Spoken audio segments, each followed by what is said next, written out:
اللہ رب العزت کے احکامات ماننے کے لیے دو چیزیں بہت ضروری ہیں۔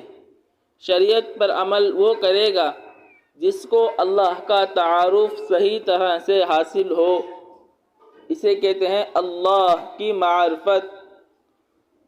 دوسری چیز، اللہ کی محبت ہمارے دلوں میں ہو۔ اللہ جگہ جگہ قرآن میں اسی وجہ سے اپنی بڑائی، اپنا تعارف بیان کرا رہے ہیں کہ اللہ کون ہے، اللہ کون ہے۔ خلق سبع سماوات طباقا، اللہ اپنا پاور بتا رہے ہیں، میں اللہ وہ ہوں کہ جس نے 7 آسمان بنائے ہیں، 7 زمین بنائی ہے اور اس کے درمیان کا نظام بنایا ہے۔ لہو ملک السماوات والارض، اور اس سب پر میں نے اپنی بادشاہت رکھی ہے۔ جس اللہ کو سجدہ کرنا ہے اس اللہ کا پاور سامنے رکھو کہ وہ اللہ آسمان کا بھی مالک ہے، زمین کا بھی مالک ہے، اس کے درمیان کی چیزوں کا مالک ہے، اس کے ارادے سے ہر چیز وجود میں آتی ہے۔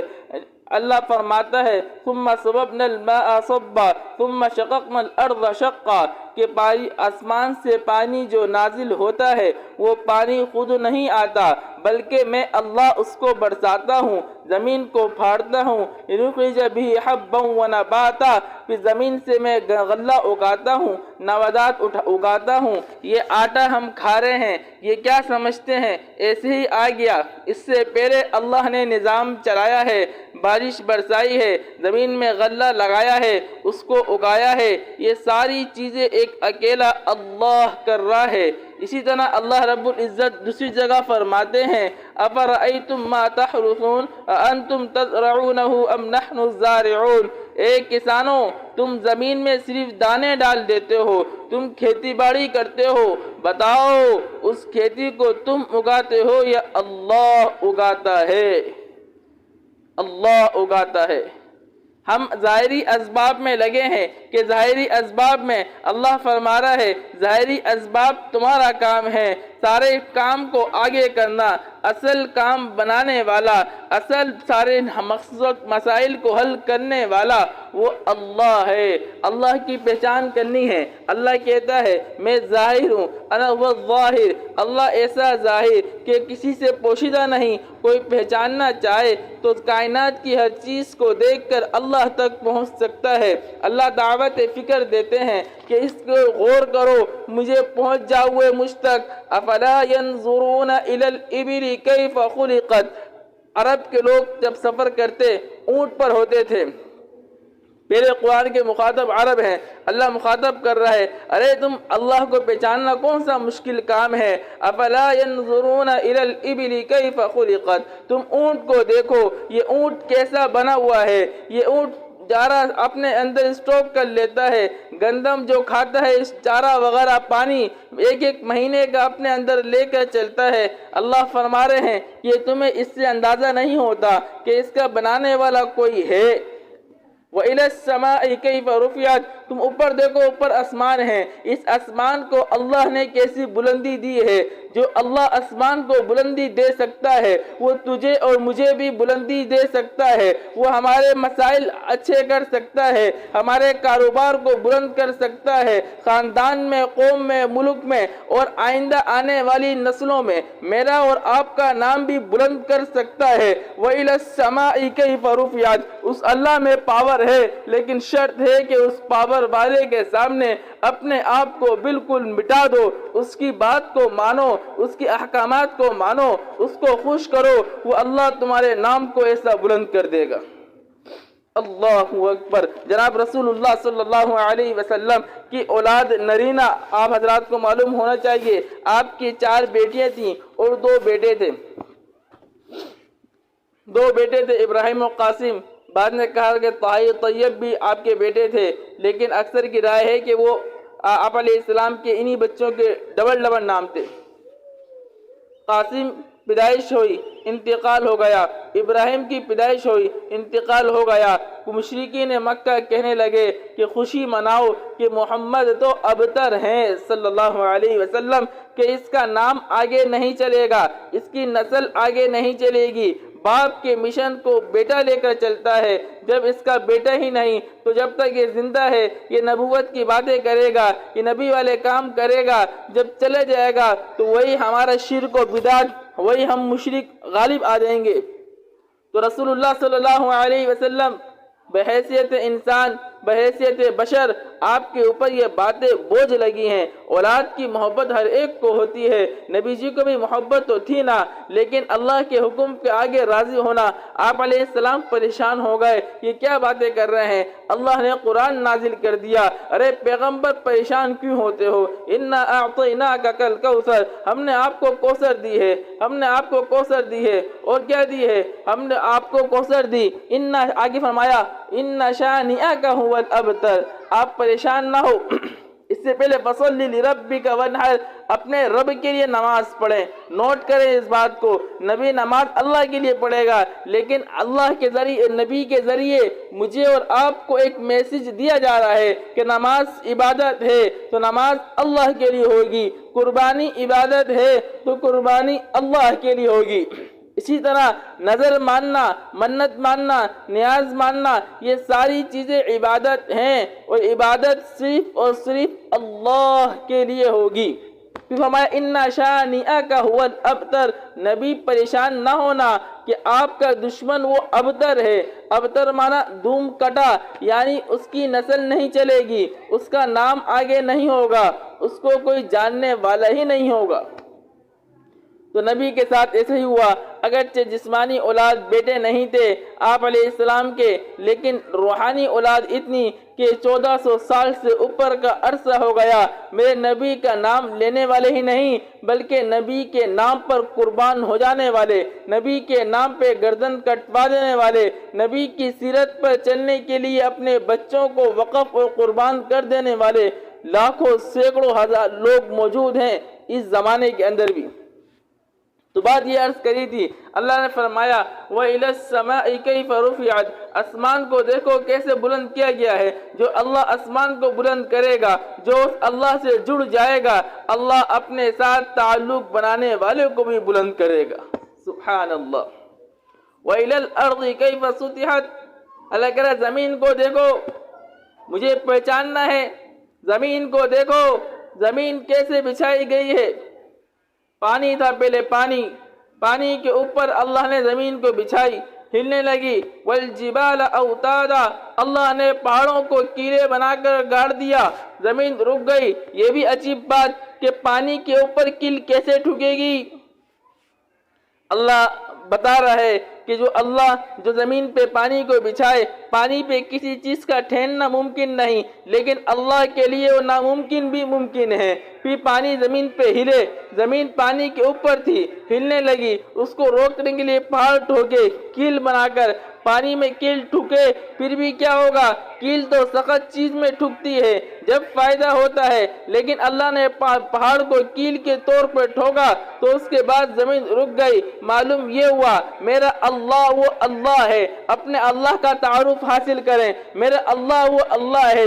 جب کچھ کام کرنے کا ارادہ کر لے تو بغیر کسی سبب کے وہ کام کر جاتا ہے، وہ سبب کا محتاج نہیں ہے، وہ ناممکن کو ممکن کر دیتا ہے۔ تو ہم بھی یہ ذہن میں بٹھا لیں کہ میرا کون سا کام ہے جس کو میں ناممکن سمجھوں، بلکہ اللہ کے لیے ہر ایک ممکن ہے۔ ناممکن میرے لیے تو اس اللہ سے تعلق بنا لوں، اس اللہ کے فیصلوں پہ راضی ہونا آ جائے، اس اللہ کے سامنے گڑ گڑانا آ جائے، تہجد میں اٹھ کر اس کو منانا آ جائے، تو میرے بھی ہر کام ناممکن سے ممکن ہونا شروع ہو جائیں گے۔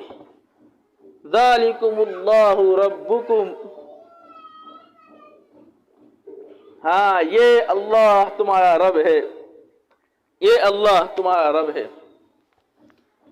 یہ اللہ کا پاور، اللہ اسباب کے ذریعے کام کرتا ہے۔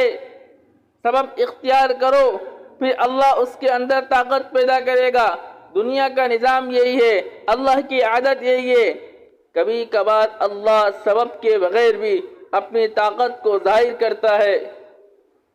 حضرت مریم علیہ السلام ان کو اللہ نے اولاد دی، شادی نہیں کری ہے۔ وہ جبریل سامنے آتے ہیں اور جبریل علیہ السلام سے کہتی ہیں انا لکی ولد، ارے میرا اولاد کیسے ہو سکتی ہے؟ میں نے کوئی نکاح کرا نہیں ہے، کسی بشر نے چھوا نہیں ہے، میں کوئی باغیہ زانیہ نہیں ہوں، کیسے ہوگی؟ ہمارا کذالک، اسی طرح اللہ کا حکم ہے، اللہ اولاد دے گا اور بعد میں آنے والوں کو بتائے گا۔ کبھی ڈاکٹر جواب دے دے، لوگ آپ کو پریشان کن بات کر دیں، پریشان نہیں ہونا، آپ اس اللہ پر ایمان رکھتی ہو جس اللہ نے مریم کو بغیر شور کے بیٹا دیا، حضرت عیسیٰ کو بغیر باپ کے اللہ نے پیدا کرا۔ جب اللہ وہ کام کر سکتا ہے، میرے اور آپ کے کام بنا سکتا ہے، اس اللہ نے حضرت آدم علیہ السلام کو بغیر ماں اور باپ کے بنایا۔ یہاں ماں بھی نہیں ہے، باپ بھی نہیں ہے، اللہ قدرت بتا رہا ہے۔ حضرت زکریا کی والدہ نے منت مانی تھی کہ اللہ میں تیرے لیے نذرت لک ما فی بطنی محررہ، کہنے لگی کریم اللہ میں تیرے لیے نظر مانتی ہوں۔ نوٹ کرنا جملے کو، نذرت لک میں نظر مانتی ہوں، لک اللہ تیرے لیے، ما فی بطنی محررہ جو میرے پیٹ میں ہوگا میں اس کو تیرے دین کے لیے وقف کر دوں گی۔ تو مریم نے بھی منت مانی اور منت اللہ کے لیے ہوتی ہے، نظر اللہ کے لیے ہوتی ہے۔ تو اللہ پاک نے ان کو ایک اولاد دی، اس کا نام رکھا مریم، اور انہوں نے اس کو دین کی خدمت کے لیے وقف کر دیا۔ وہ مسجد اقصی کا محراب تھا، اس میں محراب میں ایک کمرہ تھا، اس کمرے میں رہتی، اللہ کی عبادات میں مشغول رہتی، 24 گھنٹے دین کے کاموں میں لگی رہتی۔ حضرت زکریا کی زیر کفالت تھی، حضرت زکریا ان کے خالو تھے، وہ باہر سے تالا لگا کے جاتے۔ ایک مرتبہ آئے تو دیکھا حضرت مریم کے سامنے بے موسم فروٹ رکھے ہیں۔ ان لکی ہذا، ارے مریم تمہیں کہاں سے مل گئے؟ دروازہ بند ہے، روشن دان کھلا نہیں، کون لا کے دیا؟ فرمایا ہذا من عند اللہ، یہ میرے اللہ کی طرف سے ہے، اللہ نے دیا ہے۔ ہنالک دعا زکریا ربہ، قرآن کہتا ہے جب زکریا نے یہ دیکھا، زکریا علیہ السلام نبی تھے لیکن اس کے باوجود ان کے ذہن میں یہ بات آ رہی تھی کہ سبب کے ذریعے کام ہوگا، میں بوڑھا ہو گیا ہوں، بڑھاپے کی حالت میں مجھے اللہ اولاد کیسے دے گا؟ لیکن جب حضرت زکریا نے مریم کا یہ واقعہ دیکھا کہ اللہ نے بغیر کسی سبب کے اللہ نے ان کو پھل دیا، تو سمجھ گئے کہ میرا اللہ مجھے اولاد بھی دے سکتا ہے۔ ہنالک دعا زکریا ربہ، اس وقت زکریا نے اپنے رب کو پکارا اور اللہ نے ان کو اولاد بھی دی۔ تو یہ معلوم ہوا کہ میرا اللہ وہ ہے، ڈاکٹر حساب لگائے گا، حساب چیک کرے گا، رپورٹ دیکھے گا، اس کے بعد کہے گا اس کی ہڈی ٹوٹ سکتی ہے، جڑ سکتی ہے، ڈاکٹر دیکھے گا، آنکھ دیکھ کے بتائے گا کہ اس آنکھ کا ڈلا ختم ہو گیا۔ لیکن اللہ وہ اللہ ہے جس نے اس بچی کی آنکھ کے اندر اس وقت جسم میں آنکھ بنائی جب آنکھ نہیں تھی، اب آنکھ کا ڈلا آ گیا تو بنائی ڈالنا کون سا مشکل کام؟ یہ دل و دماغ میں رکھ لیں کہ کمی ہماری طرف سے ہے، مانگنا ہمیں نہیں آ رہا۔ جب زکریا نے بڑھاپے کے وقت میں، بیوی بوڑھی ہے، وہ بوڑھے ہیں، اس وقت مانگا، رب نے اولاد دی ہے۔ ابھی اس وقت اگر ہم کسی پریشانی کے اندر ہیں، وہ مسئلہ حل نہیں ہو رہا، تو اللہ سے مانگنے میں ہماری کمی ہے۔ وہ تعلق اللہ سے بن جائے اور پھر اس کے بعد ساری مخلوق سے نظر ہٹا کر اس اللہ کی طرف نظر جما کر اس کو پکارا جائے، وہ اللہ آج بھی مدد کے لیے آنے کو تیار ہے۔ تو یہ اللہ کی قدرت کو بتا رہا ہوں، لہو ما فی السماوات وما فی الارض، آسمان اس کا ہے، زمین اس کا ہے، وما بینہما وما تحت الثری، دونوں کے درمیان نظام اس کا ہے، زمین کے نیچے نظام اس کا ہے۔ دیکھنے کو لوگ ہمیں خوش ہوں گے، لوگوں سے ہمیں عزت ملے گی۔ اللہ کا نظام ایسا ہے، ظاہری چیزوں کا بھی مالک اللہ ہے، ظاہری چیزوں کا مالک بھی اللہ ہے، باطنی چیزوں کا مالک بھی اللہ ہے۔ عزت اسے ملے گی جسے میرا اللہ دینا چاہے گا۔ نوٹ کریں اس بات کو، عزت اسے ملے گی جسے میرا اللہ چاہے گا۔ دنیا جہاں کے لوگ ایک آدمی کو ذلیل کرنا چاہیں اور اللہ عزت کا فیصلہ کر دے تو وہ آدمی ذلیل ہو نہیں سکتا۔ اللہ اکبر، محمد الرسول اللہ صلی اللہ علیہ وسلم آپ کی عمر 40 سال کی ہوتی ہے، ابھی تک لوگ آپ کو سعدی کو امین کہتے ہیں۔ حضرت خدیجہ جیسی خاتون نے جو بہت زیادہ عزت والی، کتنے سرداروں نے نکاح کا پیغام بھیجا، حضرت خدیجہ نے ریجیکٹ کر دیا، لیکن محمد الرسول اللہ کی تعریف سن کر، آپ کی صداقت دیکھ کر، آپ کی عزت دیکھ کر، آپ کی شہرت دیکھ کر حضرت خدیجہ نے نکاح کا پیغام بھیجا ہے۔ خیر دنیا پورا عرب کے اندر جو نبی کو جانتے ہیں، مکے والے سارے حضور علیہ السلام سے محبت کر رہے ہیں۔ حضور نے کھڑے ہو کر نبوت کا دعویٰ کیا ہے، ایک دم پورا مکہ مخالف ہو گیا، پورا عرب مخالف ہو گیا۔ کوئی نبی کو جو نبی کی بیٹیاں جس نے نکاح میں لی ہیں، آپ علیہ السلام کی بیٹی رقیہ اور کلثوم یہ ابو لہب کے بیٹے عتبہ اور عتیبہ کے نکاح میں تھیں، لیکن اس میں سے عتیبہ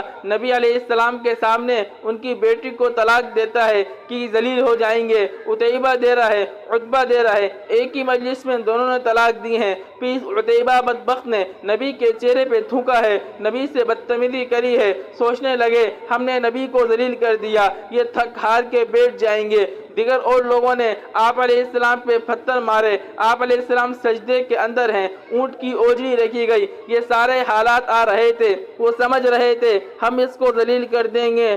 اللہ اکبر، اللہ کا قرآن کہہ رہا ہے ان العزت للہ ولرسولہ وللمؤمنین، جیسے زمین کا مالک اللہ ہے، آسمان کا مالک اللہ ہے، ایسے ہی عزت ذلت کا مالک بھی اللہ ہے، جسے اللہ چاہے گا اسے عزت ملے گی۔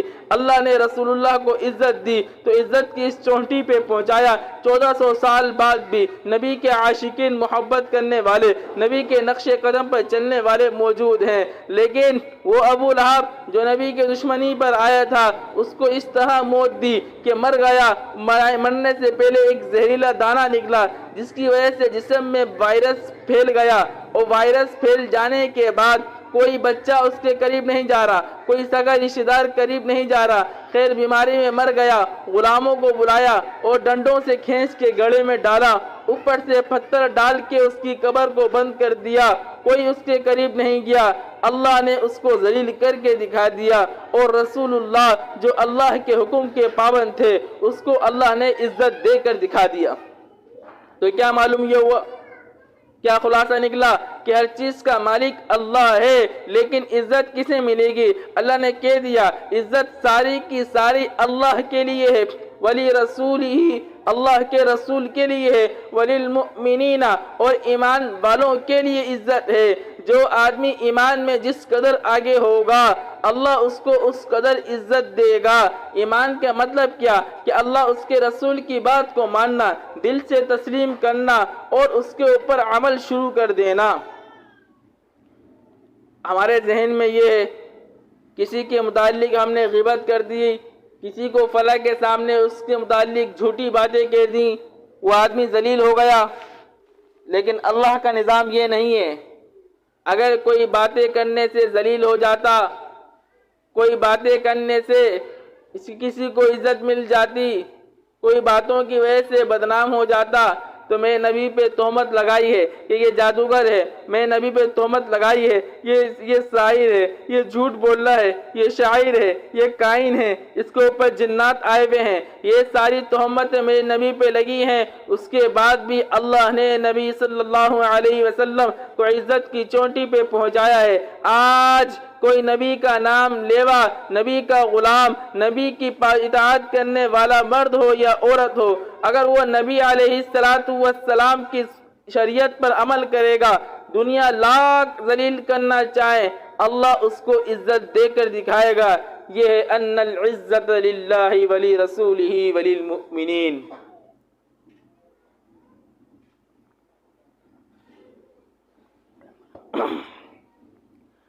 تو یہ ہمارے دلوں میں بیٹھ جائے کہ شریعت پہ عمل کرنے سے عزت ملے گی، چاہے لوگ لاکھ مذاق اڑائے، دین پہ چلنے سے عزت ملے گی، نبی کی طریقوں پر چلنے سے عزت ملے گی، چاہے وقتی طور پر لوگ ہنسیں کچھ بھی کریں، لیکن آخر وقت یہی ہوگا کہ آپ کو عزت ملے گی اور مذاق اڑانے والا ذلیل ہوگا۔ تو خطبے کے شروع میں قرآن کی ایک آیت میں نے تلاوت کری، اس آیت کا تعلق خواتین کے ساتھ ہے۔ بلکہ تمام خواتین کے ساتھ نہیں۔ اللہ نے خواتین کے 3 طبقات کرے ہیں اور ان کو ایک حکم سنایا ہے۔ ایک طبقہ اللہ نے کیا ہے، قُلْ لِأَزْوَاجِكَ، نبی جی آپ کی بیویوں کا طبقہ اپنی بیویوں سے کہہ دیں۔ دوسرا تقسیم کری وَبَنَاتِكَ، نبی جی اپنی بیٹیوں سے کہہ دیں۔ اور تیسری تقسیم کی وَنِسَاءِ الْمُؤْمِنِينَ، اور ایمان والی عورتوں سے کہہ دیں، ایمان والوں کی بیویاں جو ہیں ان سے کہہ دیں۔ 3 طبقات، یہود و نصارہ، مشرکین، منافقین، فاسقین، فاجرین، ان لوگوں سے اللہ نے خطاب نہیں کرا۔ یہ اللہ کا حکم ہے۔ ابھی سے طے کر لیں ہم کہ اس حکم پر خود بھی آنا ہے، تمام خواتین کو لے کر آنا ہے۔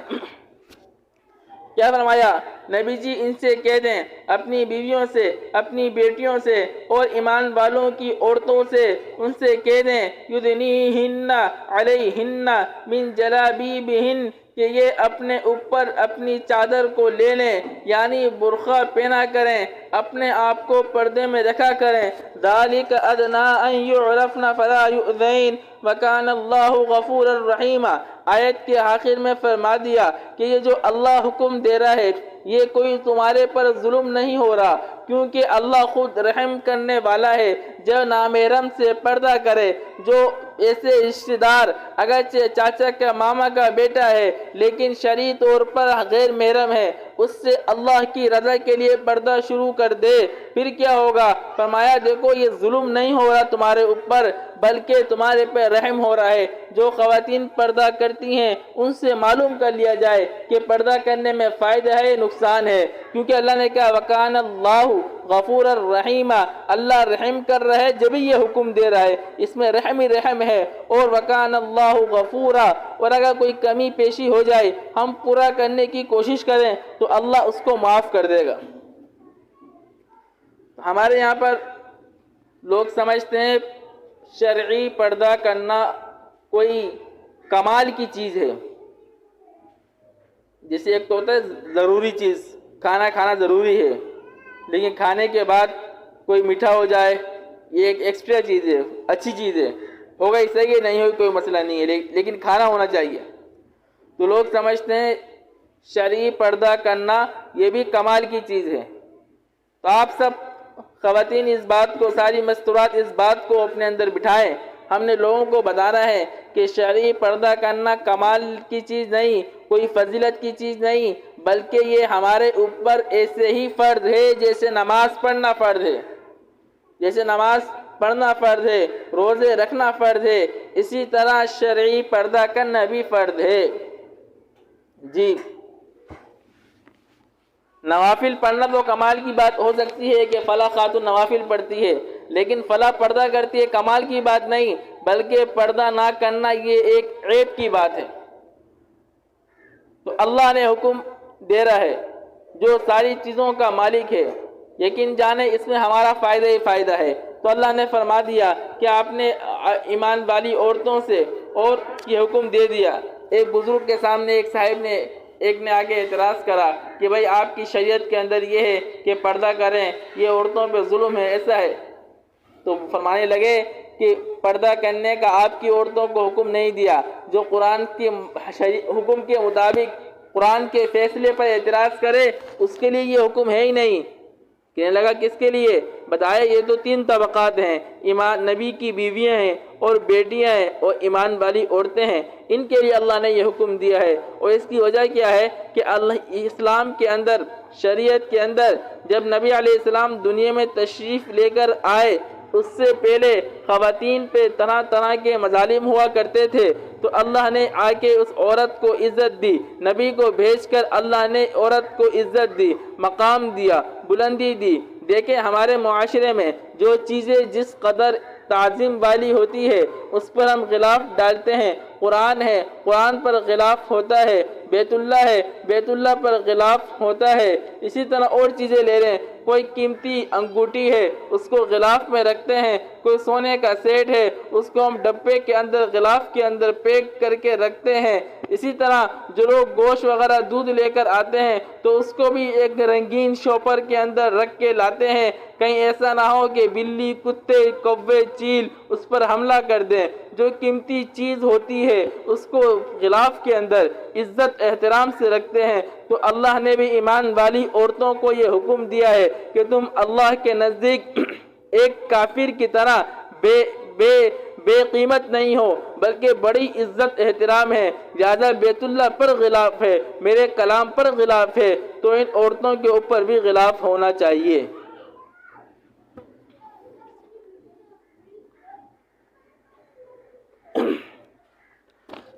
اور خواتین کے لیے یا تو شکر کریں ورنہ استغفار کریں۔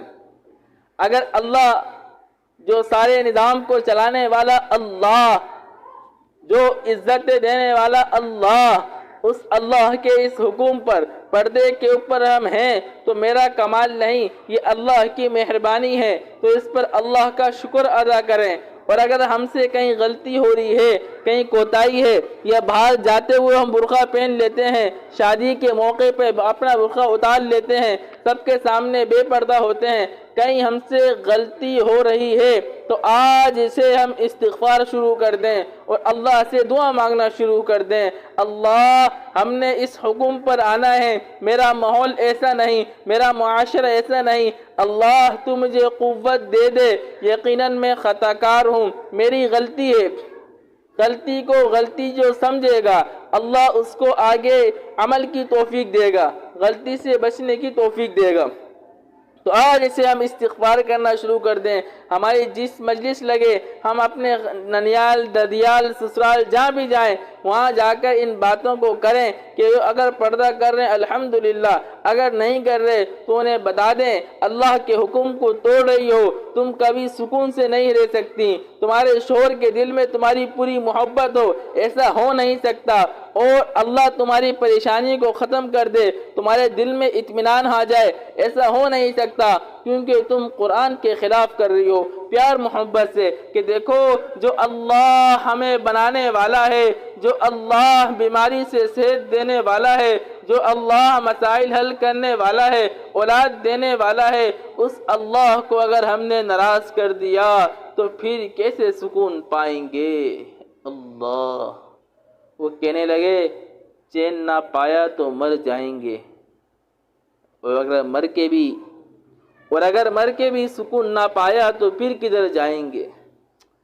اللہ، کتنے آرام سے لوگ خودکشیاں کرنے کا ارادہ کر لیتے ہیں، خودکشی کر لیتے ہیں۔ وہ ناسمجھ ہیں، وہ سمجھتے ہیں کہ مرنے کے بعد دنیا کی ٹینشن سے جان چھوٹ جائے گی، چین نہ پایا تو مر جائیں گے، مر کے بھی چین نہ پایا تو پھر کدھر جائیں گے؟ تو مرنے کے بعد بھی سکون اسی صورت میں ملے گا جب دنیا میں میرا اللہ مجھ سے راضی تھا۔ اگر دنیا میں اللہ کو ناراض کیا تو دنیا کے اندر بھی بے سکون رہے گا، مرنے کے بعد بھی پریشانی پریشانی۔ تو آگے میں بات کرتا ہوں، دو قسم کے گنہگار ہوتے ہیں، نوٹ کریں یہ بات بہت فائدہ دے گی۔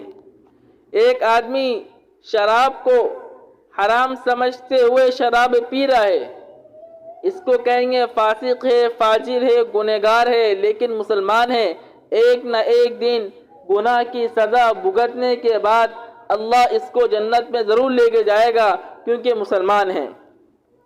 لیکن ایک آدمی شراب بھی پی رہا ہے اور شراب کو حرام بھی نہیں سمجھتا، شراب کو حلال سمجھ رہا ہے، یہ آدمی اللہ کے حرام کو حلال سمجھنے کی وجہ سے یہ آدمی دائرہ اسلام سے خارج، اب یہ کافر، اب یہ مرے گا تو جہنم میں جائے گا، چاہے دنیا میں شراب پیے نہیں پیے، لیکن شراب کو حلال سمجھ لیا، یہ دائرہ اسلام سے نکل گیا۔ اسی طرح اگر ہم میں سے کسی کے اندر، اللہ نہ کرے آپ سارے ماشاءاللہ شریعت پر عمل کرنے والے ہیں، دین پر عمل کرنے والے، یہ بات میں مذاکرتاً کہہ رہا ہوں، اگر ہم میں سے کسی کے اندر کوئی غلطی ہے، کوئی کمی پیشی انسانیں ہو جاتی ہیں تو آج اسے استغفار کریں اور اپنے دیگر دوسرے رشتہ داروں کو بتائیں کہ دیکھو پردہ نہ کرنے والا وہ اللہ کے ایک حکم کو توڑ رہا ہے، اگر اس کو گناہ سمجھ کر اس گناہ کو کرے گا کم از کم مسلمان تو رہے گا، اور اگر خدا نخواستہ پردہ کرنے والوں کا مذاق اڑانا شروع کر دیا یا پردے کو حقیر سمجھا یا پردے کا انکار کر دیا کہ یہ تو بیک ورڈ لوگوں کا کام ہے، پرانے ذہن کے لوگوں کا کام ہے، پردہ کرو یہ کرو، اگر خدا نخواستہ ہماری کسی رشتہ دار نے، ہمارے کسی بہن نے، ہماری کسی کزن نے، کسی والدہ کسی دادی کے ذہن کے اندر کوئی اس طرح کی بات آ گئی کہ پردے کا مذاق ہو جائے، پردے کو حقیر سمجھ لیا، تو سمجھو قرآن کی کن آیات کا جن میں پردے کا حکم ہے، جو آپ کے سامنے سورہ احزاب کی آیت تلاوت کی، رسول اللہ صلی اللہ علیہ وسلم نے جن احادیث میں پردے کی ترغیب دی، ان ساری چیزوں کا ہم نے انکار کر دیا۔ قرآن کی ایک آیت کا انکار کرنے والا یا ہلکا سمجھنے والا یا اس کا مذاق اڑانے والا دائرہ اسلام سے خارج ہو جاتا ہے۔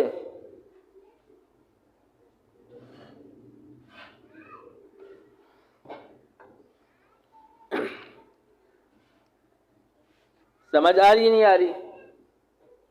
یہ بہت ہمارے یہاں رمضان کا مہینہ آتا ہے، الحمدللہ خواتین میں سب سے زیادہ ذوق ہوتا ہے نماز پڑھنا، تلاوت کرنا، روزے رکھنا، الحمدللہ ثم الحمدللہ۔ مردوں کے اندر بھی نمازوں کا شوق ہوتا ہے، ایک گناہ مردوں کا ہے، ایک گناہ ہماری ماؤں بہنوں کا ہے۔ مرد اگر بیت اللہ کے اندر ہے جب بھی گنہگار ہے، سجدے کے اندر اللہ اکبر، حدیث شریف میں آتا ہے الساجد یسجد بین قدمی الرحمن، سجدہ کرنے والا رحمان کے قدموں میں سجدہ کرتا ہے، سجدہ کرنے والا رحمان کے قدموں پر سجدہ کر رہا ہے۔ بین قدمی الرحمن، رحمان کے دونوں قدموں کے درمیان میں اللہ جسم سے پاک ہے۔ اللہ کا قدم کیسا ہے؟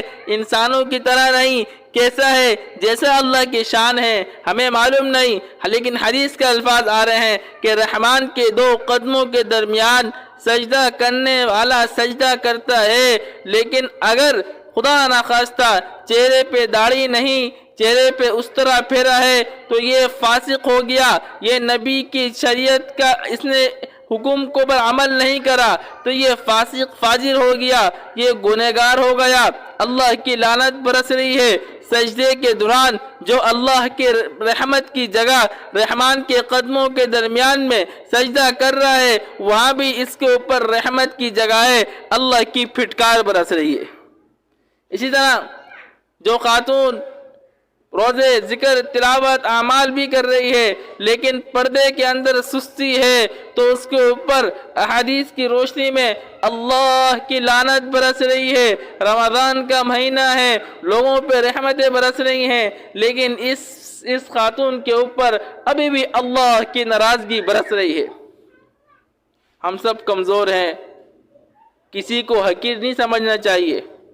کیا پتہ کوئی اگر پردہ نہیں کرتا، کیا پتہ وہ دل سے اس کو برا سمجھتا ہو، رات کو گر گڑا کے توبہ کرتا ہو، کہیں پتہ چلے بے پردہ خواتین کے متعلق ہم نے ایسا گمان شروع کر دیا۔ ہمیں ڈرنا چاہیے، اور جو ہمارے سامنے اس طرح ہے اس کے لیے رونا چاہیے۔ اللہ اکبر، پردہ کرنے پہ صرف ثواب کی چیز نہیں بلکہ نہ کرنے والوں کے لیے آقا امام الانبیاء جناب رسول اللہ صلی اللہ علیہ وسلم کس قدر پریشان تھے۔ حدیث شریف میں آتا ہے حضرت فاطمہ، حضرت علی المرتضی رضی اللہ عنہما حضور صلی اللہ علیہ وسلم کے پاس آتے ہیں، آپ صلی اللہ علیہ وسلم رو رہے، خوب رو رہے، حضرت علی بھی حیران ہے، حضرت فاطمہ بھی حیران ہے، یا رسول اللہ کیا بات ہو گئی، کیوں رو رہے ہیں؟ آپ علیہ السلام نے فرمایا جس بات پر نبی روئے توجہ رکھیے گا، نبی جیسی شخصیت، اشجع الناس، سارے انسانیت میں سب سے بہادر شخصیت، اس کو رونا کیسے آ گیا؟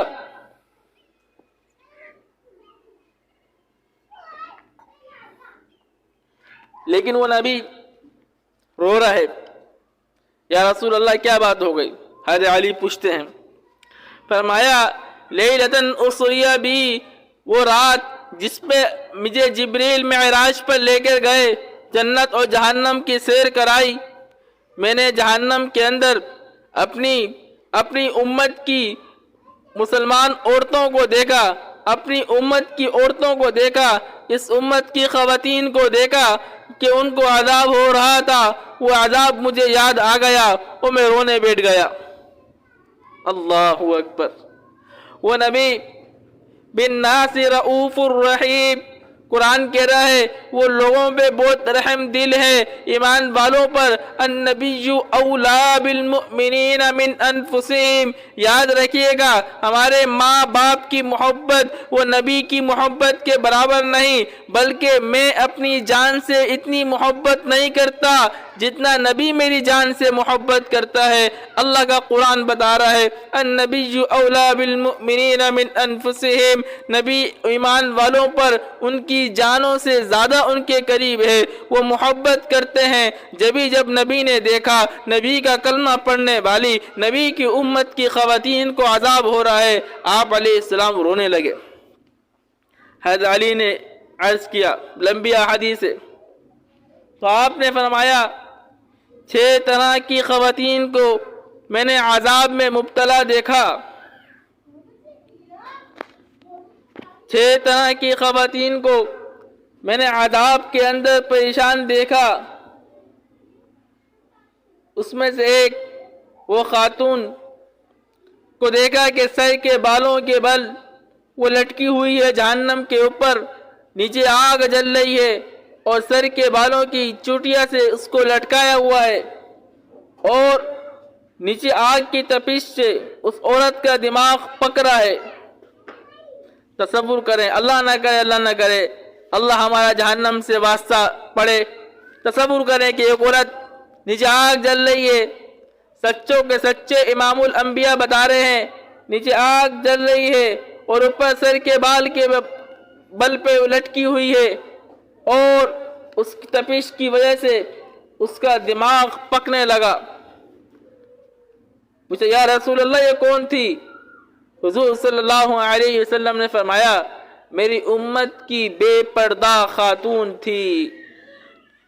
اللہ اللہ ہم سب کی حفاظت فرمائے۔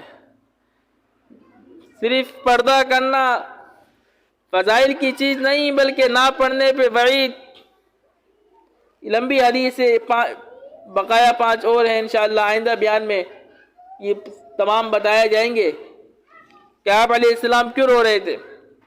آج کے بیان کے حوالے سے جو عورت بے پردہ ہوتی ہیں، رسول اللہ صلی اللہ علیہ وسلم نے فرمایا جہنم میں عذاب ان کو میں نے ہوتا ہوا دیکھا کہ سر کے بال کے پر لٹکی ہوئی ہیں اور نیچے آگ جل رہی ہے، اوپر دماغ اس کا آگ کی تپش سے پکنے لگا۔ آپ علیہ السلام اس عذاب کو دیکھ کے رونے لگے۔ بتاؤ کتنا سخت عذاب ہوگا۔ اگر ہم اپنے کسی رشتہ دار کو اس طرح کی آگ میں برداشت کر سکتے ہیں تو وہ الگ بات ہے، اگر نہیں کر سکتے روئیں، اللہ کے سامنے روئیں، اللہ فلاں فلاں ہمارے رشتہ دار، فلاں ہمارے پڑوسی، فلاں خاندان والے وہ اللہ تجھے ناراض کر رہے ہیں، تو جہنم میں کیا ان کو اس طرح عذاب دے گا؟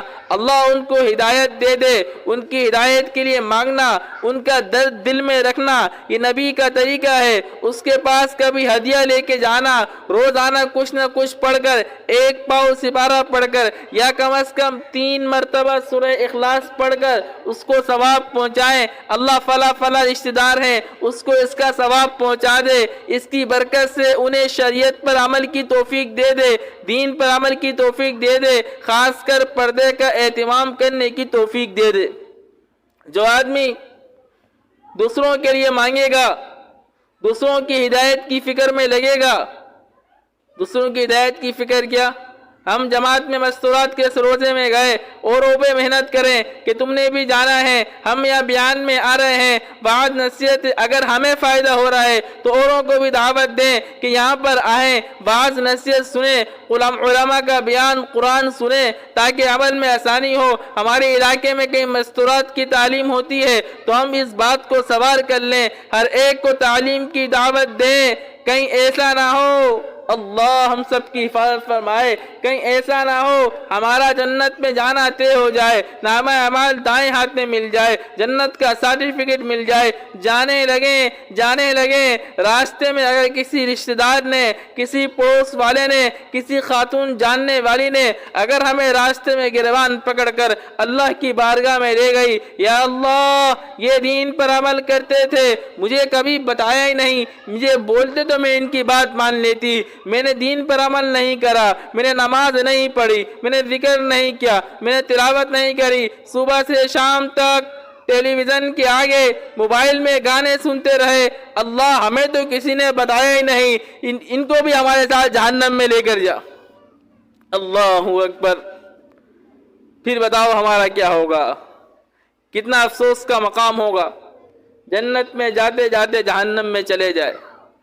قرآن میں آتا ہے جہنمی آپس میں بات کر رہے ہوں گے تو اللہ پاک نے اس کو نقل کیا ہے، کہیں گے انا اطعنا سادتنا، کریم اللہ ہم نے تو اپنے بڑوں کو جیسے دیکھا ویسا کرا، ہمارے گھر میں گناہ کا ماحول تھا، کوئی پردہ نہیں تھا، نماز نہیں تھی، غیبت کا ماحول تھا، ہمارے بڑوں نے ہمیں یہ سکھلایا، ہم نے ویسی کرا۔ اگر ہمارے بڑے ہمیں دین پہ لگاتے، اچھی مجلس میں لے کے جاتے تو ہم بھی آج اچھے ہوتے۔ آتِہِمْ ضَعْفَيْنِ مِنَ الْعَذَابِ، اللہ ہمیں تو دے گا تو عذاب، ان کو ڈبل عذاب دینا۔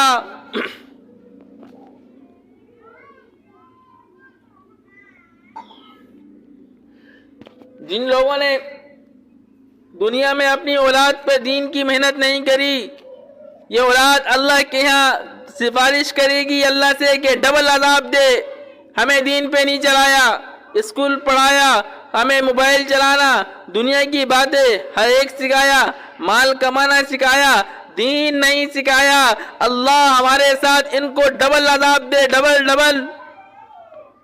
اور جو لوگ بچوں کو دین پہ لگایا ہوگا، ان کے بچے اپنے والدین کو تلاش کریں گے، ان کی سفارش کرنی ہے، ان کو جنت میں لے کے جانا ہے۔ جن بچوں کو حافظ بنایا ہوگا وہ والدین کو تلاش کرے گا، ارے ان کو جنت میں لے کے جانا ہے۔ یوم یفر المرء من اخی، قیامت کا منظر کہ ہر آدمی اپنے بھائی سے بھاگے گا، بیوی سے بھاگے گا، بیوی شوہر سے بھاگے گی، اور اپنے بیٹوں سے بھاگیں گے، کیوں؟ کوئی نیکی نہ مانگ لے، اور اگر خدا نخواستہ جہنم میں چلے گئے، بڑوں نے تربیت نہیں کری تھی، پھر وہ اولاد، وہ چھوٹے بڑوں کے متعلق شکایت لگائیں گے، کریم اللہ ڈبل عذاب دے ان کو۔ دوسرا منظر دیکھیں، جنہوں نے دنیا کے اندر بچوں کو حلال کھلایا، گناہ سے بچایا، خواہشات ان کی قربان کری اور دین پر لگا دیا، اب وہ بچے کل قیامت کا دن ہوگا، وہ تلاش کرتے پھریں گے، میری خالہ نے ترغیب دے کے مجھے مدرسے میں لگایا تھا، جب میں مدرسے پڑھ رہا تھا تو میری دادی نے حوصلہ افزائی کی تھی، میری امی نے میرا ساتھ دیا تھا، میرے ابو نے ساتھ دیا تھا، چاچا نے جو میرے پوزیشن لانے پر مجھے انعام دے کر میرا حوصلہ بڑھایا تھا، کہاں یہ لوگ؟ آج میں ان کو جنت لے کر جاؤں گا۔ حدیث شریف میں آتا ہے حافظ قرآن 10 آدمی کو جنت میں لے کر جائے گا، حافظ قرآن 10 آدمی کو جنت میں لے کر جائے گا، لیکن توجہ رکھنا، یہ تو حافظ قرآن کی صرف حفظ کی برکت ہے، اگر وہ حافظ قرآن ساتھ میں دیندار بھی ہو گیا، گناہوں سے بچنے والا بھی ہو گیا، اللہ والا بھی ہو گیا، تو 10 نہیں 10,000 کو جنت میں لے جائے گا۔ حدیث شریف میں آتا ہے ایک جنتی جنت میں جا رہا ہوگا، جہنمیوں کی صف میں سے ایک آدمی نکلے گا، یہ کہا او اللہ کے بندے، پہچانا مجھے؟ آپ وضو کر رہے تھے، میں نے پانی لا کر دیا تھا۔ آپ دوسرا بولے گا پہچانا؟ آپ نماز کے لیے جا رہے تھے تو میں نے آپ کے آگے جائے نماز بچھائی تھی۔ پہچانا؟ میں نے آپ کو موٹر سائیکل پہ بٹھا کر فلاں جگہ چھوڑا تھا۔ وہ بولے گا یاد تو آ گئی ہے مجھے، کہیں گے لاؤ بدلہ دو ہمارا، آج ہم جہنم میں جا رہے ہیں، ہمیں اس نیکی کا بدلہ چاہیے۔ یہ جنتی آدمی سب کو پکڑے گا، اللہ کی بارگاہ میں لے جائے گا، اللہ یہ بدلہ مانگتے ہیں، میرے پاس تو کوئی بدلہ نہیں ہے، تو اللہ بدلے میں ان کو جنت دے گا۔ وہ جنت میں جائیں گے صرف اس بات کی وجہ سے کہ دنیا میں کوئی چھوٹا سا اس کے اوپر احسان کیا تھا۔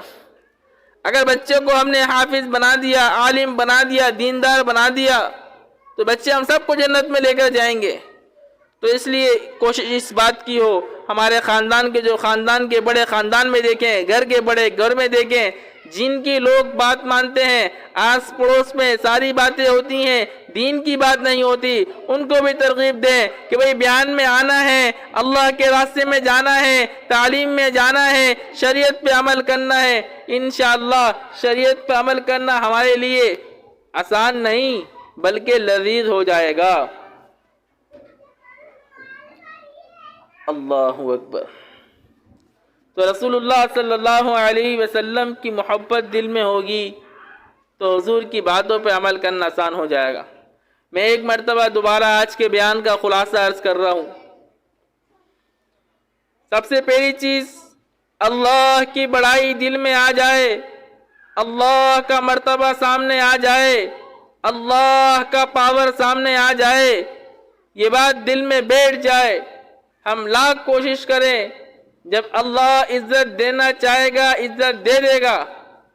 ہم لاکھ کوشش کریں لیکن ہوگا وہی جو اللہ چاہے گا۔ تو اس کے لیے آسان ترتیب، اپنے بس میں جو کچھ کر سکتے ہیں کریں، لیکن اللہ کو ناراض نہ کریں۔ شریعت کے سارے احکامات پر عمل کرنا ہے، اور اس میں سے آج جو حکم بیان ہوا وہ پردہ کرنا ہے۔ پردہ کرنا کوئی اتنا مشکل نہیں، گھر کے اندر ہیں، گھر میں بار بار دیور رشتہ دار آ رہے ہیں تو اپنا دوپٹہ تھوڑا سا آگے کر دیں۔ دسترخوان پہ بیٹھنا ہے تو دوپٹہ آڑا کر کے تھوڑا آڑا ہو کے بیٹھ جائیں۔ اگر الگ بیٹھ سکتے ہیں اچھی بات ہے، ساتھ بیٹھنا تو دوپٹہ آڑا کر لیں۔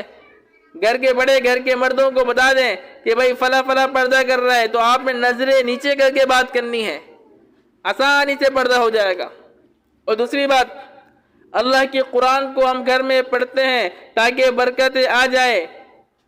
اللہ کے حکم میں کتنی برکتیں ہوں گی اگر ہم نے اس حکم پر عمل شروع کر دیا۔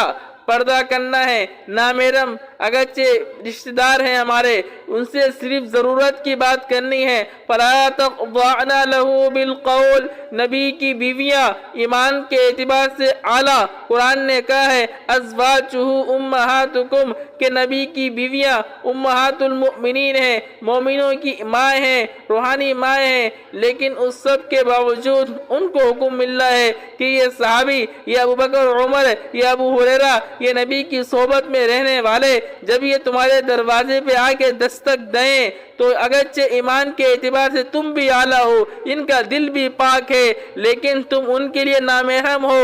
جب وہ بات کریں، سوال کریں، اور مجبوری میں تمہیں جواب دینا پڑ جائے تو اپنی کلام کے اندر نرمی لے کے نہیں آنا بلکہ سختی سے بات کرنا، تاکہ اس کا دل اس طرف مائل نہ ہو جائے، وہ بھی کہے کوئی جینے اندر رہتا ہے۔ ہمارے یہاں الٹا ہوتا ہے، اپنے بیٹوں سے شوہر سے بات کرتے ہوئے بعض خواتین ڈانٹتی ہیں غصے میں، اور دوسرا کوئی جی ہیلو بہت آواز میں نرمی لا کر۔ تو ہم نے ان ساری باتوں کا گھر میں مذاکرہ کرنا ہے کہ ان باتوں کو اپنے اندر لے کر آئیں۔ میں قسم کھا کے کہہ سکتا ہوں ایک ہفتے کے لیے اس پر عمل کریں، پھر اپنے گھر کی زندگی بدلا ہوا نہ پائیں تو بولیں۔ کیونکہ اللہ کے اس حکم میں برکتیں ہی برکتیں ہیں۔ گھر کی لڑائیاں ختم، ناراضگیاں ختم، آپس میں محبتیں ہوں گی، اور گھر کے ہمارے آدھے مسائل تو صرف ان احکامات پر عمل کرنے